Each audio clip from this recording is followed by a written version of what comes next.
সবাই, আশা করি সকলেই ভালো আছো। আমার চ্যানেলে সকলকেই স্বাগত জানিয়ে আরও একটা নতুন ভিডিও শুরু করছি। মেয়ে থেকে বউ হয়ে ওঠা এতটা কিন্তু সহজ নয়। বাপের বাড়ি থাকা সমস্ত স্বপ্নগুলো চৌকাঠের বাইরে ফেলে রেখে শ্বশুর বাড়িতে কিন্তু আমাদেরকে প্রবেশ করতে হয়। সকাল সকাল ঘুম থেকে উঠে ঠাকুরঘরের পর্দাটা খুলে নিয়ে শাশুড়ি মায়ের যে সমস্ত শাড়িগুলো ছিল কাচাকুচি করার জন্য বের করে নিয়েছি, আর এদিকে হচ্ছে সকালের জলখাবারটা কিন্তু আমি বানিয়ে নিচ্ছি। সকালের জলখাবারটা বানিয়ে তারপরে কিন্তু কাচাকুচিটা সেরে নেব। আজকে হচ্ছে আমার শাশুড়ি মা কিন্তু বাড়িতেই ছিল, তো মা পাশে বসে রয়েছে আর এদিকে হচ্ছে নিজেই কিন্তু আমি রুটি বেলে ছেঁকে নিচ্ছি। মাই বলছিল যে তুই বেলে দে আর আমি ছেঁকে দিচ্ছি। আমি বললাম যে না, তুমি চুপচাপ করে বসে থাকো, আমি নিজেই রুটিগুলো বেলে ছেঁকে নিই।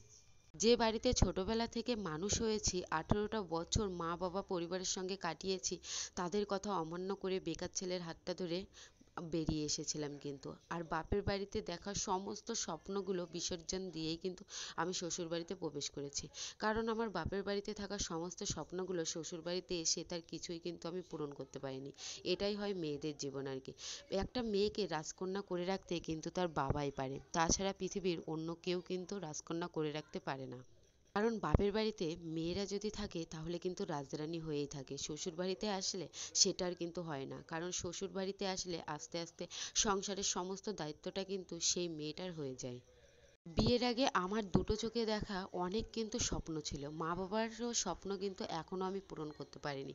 জানি না কখনো ভগবানের আশীর্বাদ আর মা রক্ষাকালীর আশীর্বাদে আর তোমাদের ভালোবাসায় কোনোদিন সেই স্বপ্নগুলো পূরণ করতে পারবো কিনা। তো এদিকে আমার সকালের জলখাবার বানিয়ে তোমাদের দাদাভাইকেও টিফিনটা দিয়ে দিয়েছি। তারপরে পাশের বাড়ির দিদিদের কাছ থেকে চাল নিয়েছিলাম, হাওলাত বলে গ্রামের দিকে। তো সেই চালগুলোই কিন্তু এখন আমি মেপে দিয়ে নিচ্ছি। গ্রামে থাকার একটা সবথেকে বড় সুবিধা হচ্ছে নিজের ঘরে যদি কোনো জিনিস না যদি থাকে, তাহলে কিন্তু তুমি হাওলাত করে পাশের বাড়ি থেকে বা আশেপাশের লোকজনের থেকে কিন্তু সেই জিনিসটা তুমি নিতে পারো। আবার যখন কিন্তু তোমার থাকবে তখন কিন্তু আবার সেটা তুমি পরবর্তীতে দিয়ে দিতে পারবে। তো গ্রামে থাকার এটাই কিন্তু মজা। কিন্তু শহরে এই জিনিসটা কিন্তু হয় না, তোমার যদি না যদি থাকে তাহলে কিন্তু কেউ তোমাকে সাহায্য করবে না। কিন্তু গ্রামে সাহায্য করার মানুষ কিন্তু অনেক। তাই এখানে পাশের বাড়ির দিদির মেয়েকে ডেকেই কিন্তু চালগুলো আমি দিয়ে নিলাম মেপে।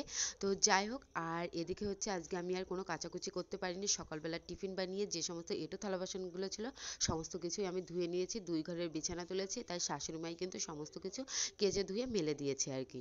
মা রয়েছে বলে আজকে একটু আমার কাচাকুচির চাপটা একেবারেই কমে গেছে। কারণ শাশুড়ি মা যেদিনই বাড়ি থাকুক না কেন সেদিনই কিন্তু আমার কাজের চাপটা অনেকটাই কিন্তু কমে যায়, কারণ আমার শাশুড়ি মা আমার হাতের সঙ্গে অনেক কাজেই কিন্তু হেল্প করে দেয়।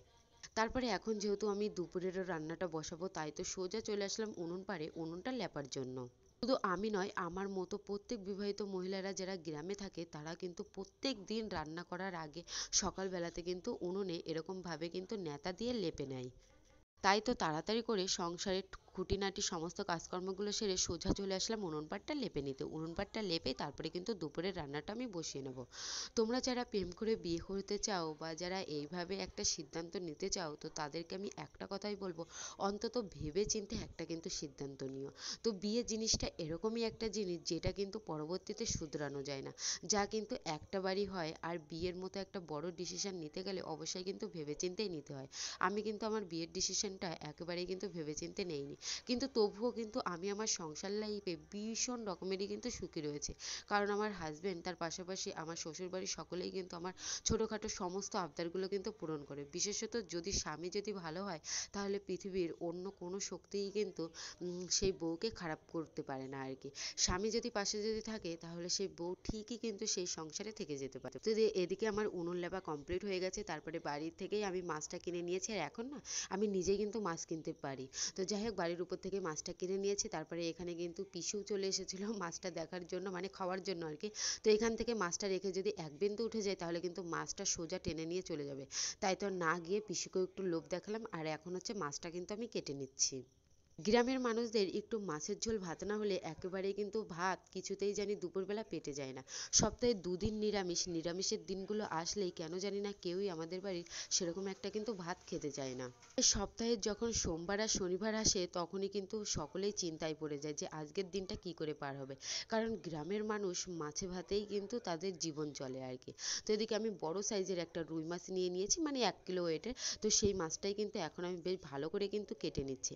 আর ছোটোবেলায় ছোটোবেলা থেকেই কিন্তু আমি মাছ কাটতে ভীষণ রকমেরই কিন্তু ভালোবাসি, যেটা কিন্তু তোমরা আমার কন্টিনিউ কিন্তু ভিডিওতে তোমরা দেখতে পাও। আর আমি কিন্তু তোমাদেরকে সবসময় একটা কথাই বলি, আমি কিন্তু মাছ কাটতে ভীষণ রকমেরই ভালোবাসি। তোমরা কিছু কিছু মানুষ যারা আমাকে ভালোবাসো তাদেরকে অসংখ্য ধন্যবাদ, কারণ এতটা সাপোর্ট না পেলে কিছুতেই কিন্তু আমি ইউটিউবে এত দূর কিন্তু আসতে পারতাম না।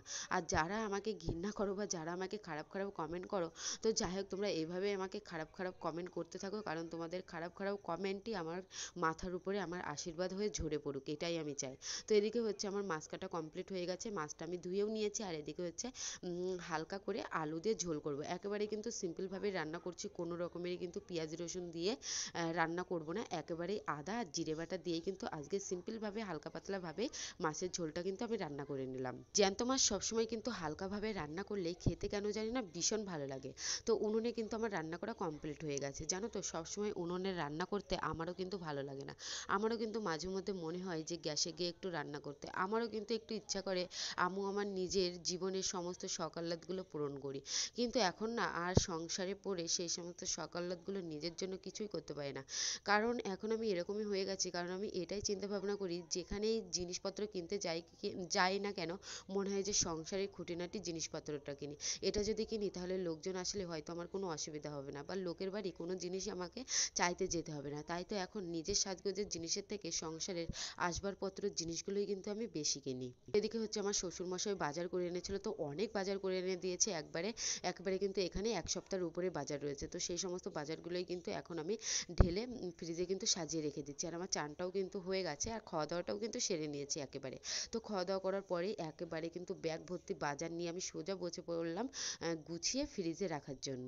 এখানে কিন্তু আমার শ্বশুরমশাই শীতকালীন সমস্ত সবজি কিন্তু নিয়ে এসেছে, ফুলকপি থেকে বাঁধাকপি, বেগুন, টমেটো, আদা, বিনস, মটরশুঁটি, মানে শীতকালীন যে সমস্ত সবজিগুলো সচরাচর পাওয়া যায় সমস্ত সবজিগুলোই কিন্তু আমার শ্বশুরমশাই এনেছে। তো যাই হোক ঘরে যদি এরকম সবজি যদি থাকে আর চাল যদি থাকে তাহলে কিন্তু অসুবিধা হয় না, আলু সিদ্ধ ভাত বসালেই কিন্তু দিনটা পার হয়ে যায়। আর ঘরে যদি চাল যদি বাড়ন্ত যদি থাকে তাহলে কিন্তু মাথায় একেবারে কিন্তু চিন্তা হয়ে যায় যে কি রান্না করব, কি করব, কি না করব, এই চিন্তাটা কিন্তু ঘুরপাক খায়।